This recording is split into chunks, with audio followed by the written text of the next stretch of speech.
Hello guys and welcome back to best car picks. 2014 Maruti Suzuki അവരുടെ Ciaz എന്ന് പറഞ്ഞ ഒരു പുതിയ അബോവ് 4 മീറ്റർ സെഡാൻ കൊണ്ടിരുന്നത്. നമുക്ക് ഒരു മിഡ് സൈസ് സെഡാൻ എന്നുള്ള രീതിയിൽ തന്നെ പറയാം. ആ സമയത്ത് അവരുടെ SX4 റീപ്ലേസ്മെൻ്റ് ആയിട്ടാണ് ഈ വാഹനം വന്നത്. ഇനീഷ്യലി ലോഞ്ചിൻ്റെ സമയത്തൊക്കെ അത്യാവശ്യം നല്ല റെസ്പോൺസ് തന്നെയായിരുന്നു ഈ വാഹനത്തിന് ആൾക്കാരുടെ ഭാഗത്തുനിന്ന് ലഭിച്ചത്. ആ സമയത്ത് സെഡാൻസിന് അത്യാവശ്യം ഡിമാൻഡും ഉണ്ടായിരുന്നു. ഇപ്പോഴാണ് പതുക്കെ ഡിമാൻഡ് നന്നായിട്ട് കുറഞ്ഞത് ആൻഡ് സെഡാൻസിൻ്റെ സെഗ്മെൻറ്റ് വല്ലാതെ ഷ്രിങ്ക് ചെയ്യാൻ തുടങ്ങിയത്. എന്തായാലും ഈ വാഹനത്തിന് ഇപ്പോൾ കുറേ കാലമായിട്ട് 2014 ഇറങ്ങിയ വണ്ടിയാണെന്ന് ആലോചിക്കണം. 2025 ഇതിൻ്റെ ജനറേഷൻ ഇതുവരെ മാറിയിട്ടില്ല. ഒരിടയ്ക്ക് വെച്ചൊരു ഫേസ് ലിഫ്റ്റ് മാത്രമാണ് ആപ്പാട് കൊടുത്തിട്ടുള്ളത്. അത് കഴിഞ്ഞ് പിന്നെ നമ്മൾ ഈ അടുത്ത കാലത്ത് നോക്കുകയാണെങ്കിൽ ഈ വണ്ടിക്ക് ഒരു അപ്ഡേറ്റും കിട്ടിയിട്ടുമില്ല. അതുകൊണ്ട് തന്നെ ഇതിൻ്റെ സെയിൽ ഇപ്പോൾ വളരെ കുറവാണ്. മിക്ക മാസങ്ങളിലും 200-500 ഇടയിലൊക്കെ സെയിൽസ് വരാറുണ്ട്. ചില മാസങ്ങളിൽ 700 റേഞ്ച് വരെയും സെയിൽസ് പോകാറുണ്ട്.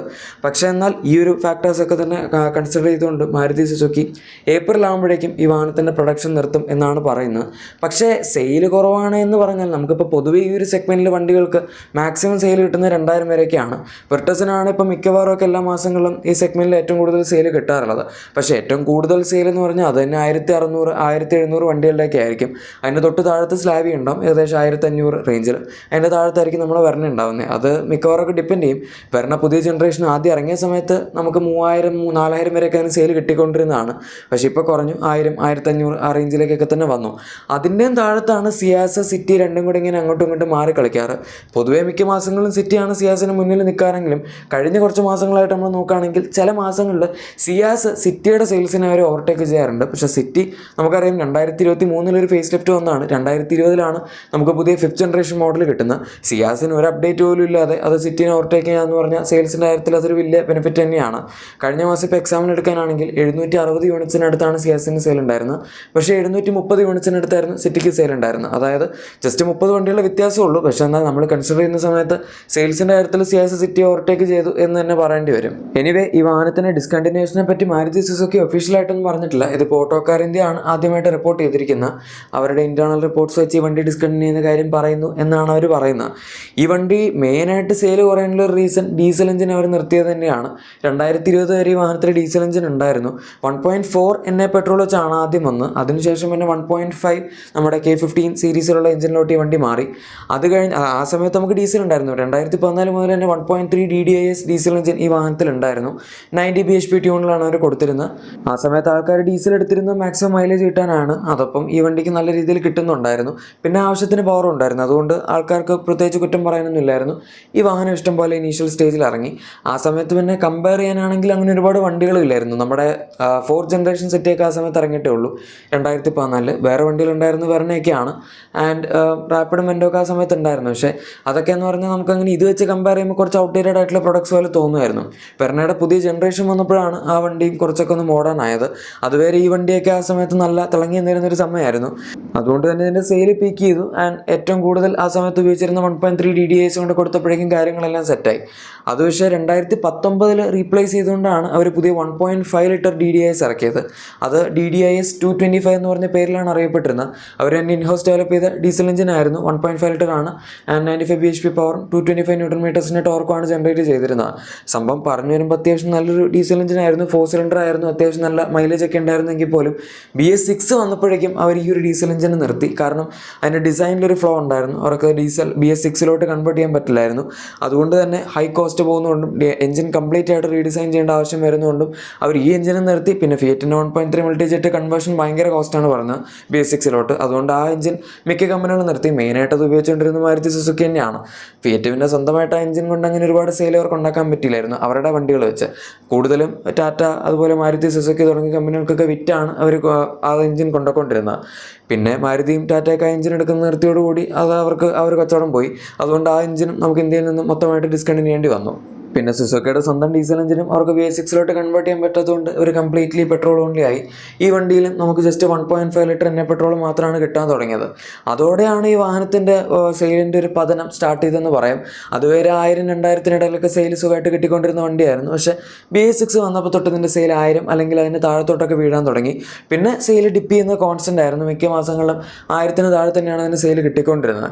പക്ഷേ വേറൊരു കാര്യം എന്താണെന്ന് വെച്ചാൽ ഇപ്പോഴും ഈ വണ്ടിക്ക് അത്യാവശ്യം പൊട്ടൻഷ്യൽ ഉണ്ട്. സിറ്റിയുടെ സെയിലിന് ഓവർടേക്ക് ചെയ്ത് 750 വണ്ടിയൊക്കെ അല്ലെങ്കിൽ 760-ടുത്തൊക്കെ ഇതിനിപ്പോഴും സെയിൽ കിട്ടുക എന്ന് പറയുന്നുണ്ടെങ്കിൽ ഒരു അപ്ഡേറ്റ് വരുത്തിയത് കൊണ്ട് ഇവർക്ക് ഈ വാഹനത്തിന് ഈസി ആയിട്ട് ട്രാൻസ്ഫോം ചെയ്യാൻ പറ്റും. കുറച്ച് ഫീച്ചേഴ്സ് കൊടുത്താൽ മതി. എക്സ്റ്റീരിയർ ഡിസൈൻ ഇപ്പോഴും അങ്ങനെ മോശമായിട്ട് നമുക്ക് പറയാൻ പറ്റില്ല, നല്ല ഡിസൈൻ തന്നെയാണ്, അത്യാവശ്യം ഫ്യൂച്ചറിസ്റ്റിക് ആയിട്ട് തോന്നുകയും ചെയ്യും. റിയർ ഡിസൈനിൽ വേണമെങ്കിൽ കുറച്ചൊക്കെ മാറ്റങ്ങൾ വരുത്താം എന്ന് മാത്രം. ഈ വണ്ടി ഡിസ്കണ്ടിന്യൂ ചെയ്യുന്നതിനെ പറ്റി നമ്മളിപ്പം സോഷ്യൽ മീഡിയയിലേക്ക് കാണുകയാണെങ്കിലും അതിൻ്റെ അകത്ത് ആൾക്കാരുടെ ഏറ്റവും കൂടുതൽ കമൻറ്റ് വരുന്നത് എന്തുകൊണ്ട് ഇതിനൊരു അപ്ഡേറ്റ് കൊടുക്കുന്നില്ല എന്നുള്ളതാണ്. സംഭവം വളരെ എളുപ്പമാണ്. അവരിപ്പോൾ ഈ വണ്ടിയുടെ പ്രൈസ് നമ്മൾ നോക്കിയാൽ തന്നെ മനസ്സിലാവും. ബാക്കി സെഡാൻസ് വെച്ച് കമ്പയർ ചെയ്യുമ്പോൾ ഈ വാഹനത്തിൻ്റെ പ്രൈസ് തീരുന്ന ജസ്റ്റ് 12.5 lakhs ആണ് എക്സ് ഷോറൂം.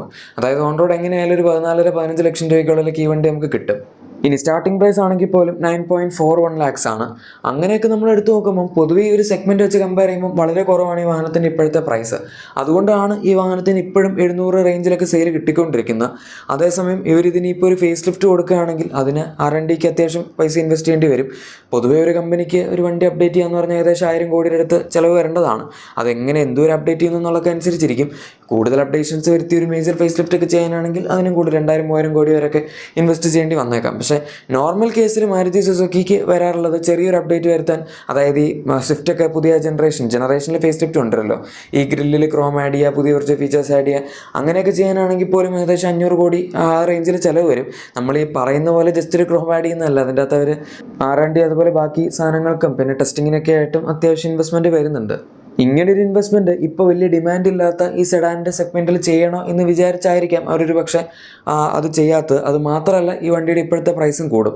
ഇപ്പോൾ 9.5 to 12.5 lakhs റേഞ്ചിലാണ് ഇതിൻ്റെ പ്രൈസ് കിടക്കുന്നതെങ്കിൽ ഇനിയിപ്പം അപ്ഡേറ്റ് ചെയ്ത് കഴിഞ്ഞാൽ ചിലപ്പോൾ അതൊരു 10.5 അല്ലെങ്കിൽ 11 lakhs സ്റ്റാർട്ട് ചെയ്ത് മാക്സിമം ഒരു 14 lakhs വരെയൊക്കെ ചിലപ്പോൾ പോയെന്നിരിക്കാം.